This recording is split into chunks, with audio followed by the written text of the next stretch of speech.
quando Stalin atirou em seus próprios soldados. Este é o Visão Libertária, sua fonte de informações descentralizadas e distribuídas.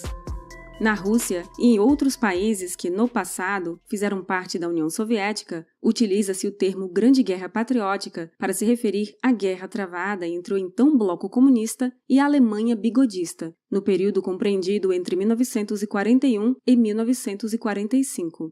O nome atribuído a esse período da Segunda Guerra Mundial faz referência ao esforço e à tenacidade do povo soviético contra o cruel invasor alemão, num conflito que vitimou milhões de pessoas de ambos os lados, não poupando nem mesmo os civis. Contudo, por mais que a propaganda soviética e a atual propaganda comunista tentem pintar a guerra travada entre a União Soviética e a Alemanha como uma luta do bem contra o mal, em que o unido e patriótico povo soviético enfrentou os cruéis soldados alemães, o fato é que esse conflito demonstrou o que os governos de ambos os lados possuíam de pior. E no caso soviético e de seu grande líder, Iosif Stalin, a coisa não seria diferente. Na verdade, se analisada friamente, dentro dos aspectos puramente históricos, a Grande Guerra Patriótica Soviética se mostra, definitivamente, um misto de erros estratégicos, teimosia e violência injustificada de Stalin para com seu povo, com o líder chegando ao cúmulo de, em pleno ápice do conflito, ordenar que suas tropas abrissem fogo contra seus próprios soldados, em caso de covardia ou desistência. Já muito antes do início da Segunda Guerra Mundial, a União Soviética vivia em constante estado de terror.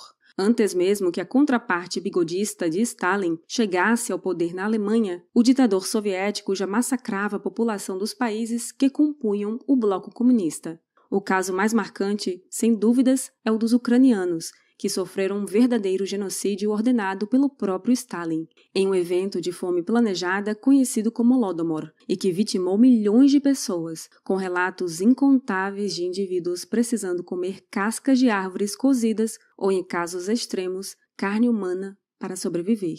Mais marcante no quesito militar, porém, foram os expurgos realizados por Stalin no decorrer de toda a década de 1930. Em seu constante estado de paranoia e temendo ser traído pelo alto comando militar, Stalin iniciou uma caça às bruxas contra generais e oficiais de alta patente do Exército Vermelho, criando mecanismos de acusações injustas e de julgamentos sumários que levariam centenas de milhares de oficiais soviéticos à prisão, ou em grande parte dos casos, ao pelotão de fuzilamento. Tratava-se puramente de perseguição justificada contra qualquer indivíduo que tivesse a menor chance de abalar o poder do ditador comunista. O resultado não esperado, mas bastante óbvio, dos expurgos de Stalin foi a destruição quase completa do alto comando do exército. Para piorar a situação, soldados com pouca ou nenhuma experiência, mas fiéis ao partido, foram indicados para ocupar as posições de chefia no Exército Vermelho, que ficaram vagas após os expurgos. Para o famoso general Georgy Zhukov, os expurgos de Stalin foram uma enorme epidemia de calúnias em que geralmente se caluniavam pessoas honestas e até mesmo amigos íntimos. Já o general Volka-Gonov escreveu: os expurgos forjaram as derrotas de 1941 que produziram milhões de novas vítimas. Outro ponto que impactaria diretamente nos primeiros meses do conflito entre a Alemanha e a União Soviética, especialmente no desenrolar da Operação Barbarossa, foi o profundo ódio que os povos da parte mais ocidental da União Soviética sentiam em relação a Stalin e a seu governo.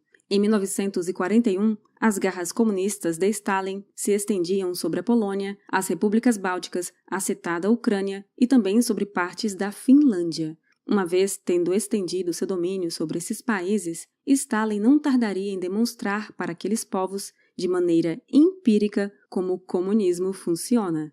As ações dos comunistas soviéticos nos países dominados não devem em nada aos crimes contra a humanidade cometidos pelos alemães nesse mesmo período, embora de maneira bastante conveniente esse detalhe não seja mencionado em nossos livros escolares. Se você atribui a imagem de campos de concentração abastecidos diariamente por pessoas transportadas em trens aos alemães e à SS bigodista, saiba que, muito antes do líder alemão do bigodinho, Stalin e sua trupe já organizavam uma máquina de guerra bastante semelhante àquela que executaria, na sequência, o evento genocida conhecido como o Holocausto. Estima-se que 2 milhões de poloneses foram transportados em trens para campos de concentração no leste, grande parte destes nunca mais tendo retornado à sua pátria. De acordo com um dito atribuído aos russos pelos poloneses, a população daquele país invadido estava dividida entre os que estiveram na prisão, os que estão na prisão e os que vão estar na prisão.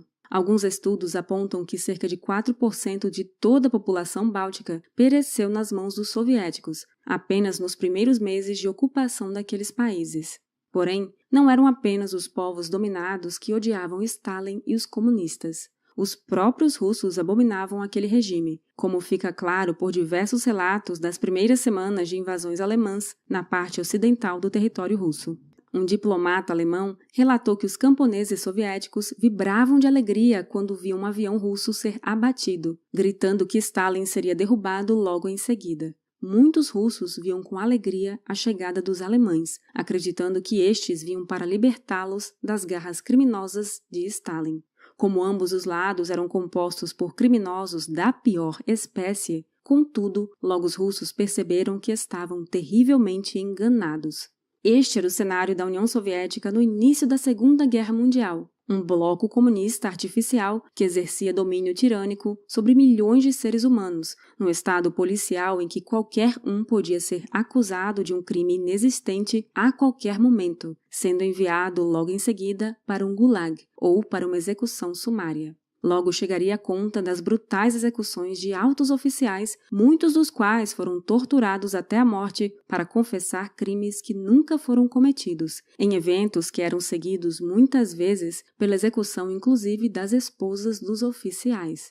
Ao iniciar a invasão da Finlândia, a chamada Guerra de Inverno, Stalin esperava obter uma rápida vitória. Porém, com um exército terrivelmente despreparado e muito mal coordenado, uma vez que o alto escalão fora quase que completamente destruído por Stalin, a batalha se mostrou uma catástrofe para os soviéticos. Com um exército 3 vezes maior que o finlandês, os soviéticos conseguiram a façanha de ter número de baixas 5 vezes maior que o do inimigo, evidenciando o despreparo e a falta de motivação de suas tropas. E, embora ninguém ousasse afirmar, isso também deixava claro que Stalin era um péssimo estrategista. Quando irrompeu a Operação Barbarossa, com uma torrente de soldados alemães atravessando a fronteira soviética em todas as direções, as impressões da Guerra de Inverno foram intensificadas. As primeiras semanas da invasão alemã fizeram Stalin perder totalmente o controle, levando aos extremos a sua habitual paranoia. Na frente de batalha, os povos dominados recebiam com alegria os alemães, enquanto inteiras unidades militares soviéticas se rendiam sem luta, ou abandonavam suas armas e fugiam para as florestas. Muito corretamente, aqueles homens acreditavam que não valia a pena lutar batalhas suicidas por um homem que, na primeira oportunidade, os enviaria para o pelotão de fuzilamento.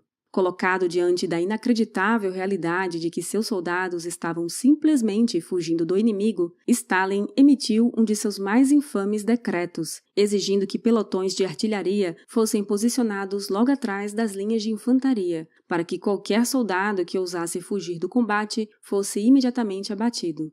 Sim, Stalin ordenou que os soldados soviéticos assassinassem seus próprios compatriotas, que agora eram obrigados a escolher a morte inevitável contra um inimigo muito mais bem preparado ou pelos tiros disparados de seus próprios colegas de exército. Aqueles soldados mandados para a frente de batalha, muitas vezes completamente desarmados, eram sumariamente executados como criminosos, mas eles eram apenas vítimas das péssimas escolhas de Stalin. Esse monstro comunista declarou uma guerra interna contra seu próprio exército, para anos depois se queixar de que os soldados não queriam morrer na frente de batalha para defender seu governo. Aquela situação havia sido criada pela própria tirania de Stalin, e a solução para o problema, como não poderia deixar de ser, era justamente mais tirania. Se os expurgos nunca tivessem sido realizados, se Stalin não tivesse ignorado sumariamente os constantes avisos de que a Alemanha se preparava para uma guerra no leste, se os soviéticos não tivessem brutalizado as populações dominadas, talvez o resultado da Grande Guerra Patriótica fosse completamente diferente. Sim, os soviéticos derrotaram a Alemanha na guerra, mas a que preço? Dezenas de milhões de vidas foram inutilmente perdidas, apenas porque o líder daquele país estava mais preocupado em se manter no poder do que qualquer outra coisa. Nada de surpreendente aí. A política sempre leva os piores ao poder, e no caso do comunismo, o nível dos líderes é ainda pior. Verdadeiros maníacos controlam os países por décadas a fio com mãos de ferro.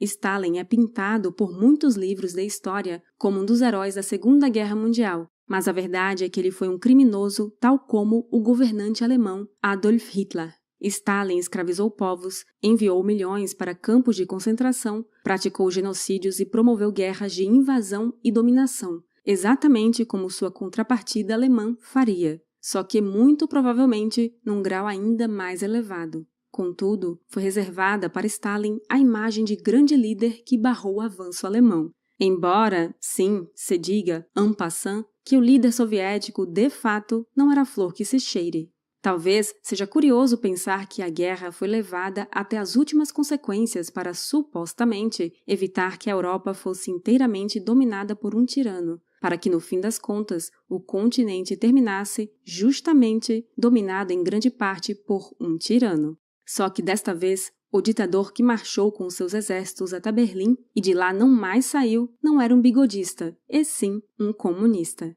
E, para com o comunismo, sempre há algum grau de benevolência. Lembre-se que a guerra se iniciou para conter o expansionismo de Hitler e terminou com o expansionismo de Stalin. Mas este, ao contrário do primeiro, teve o apoio da história.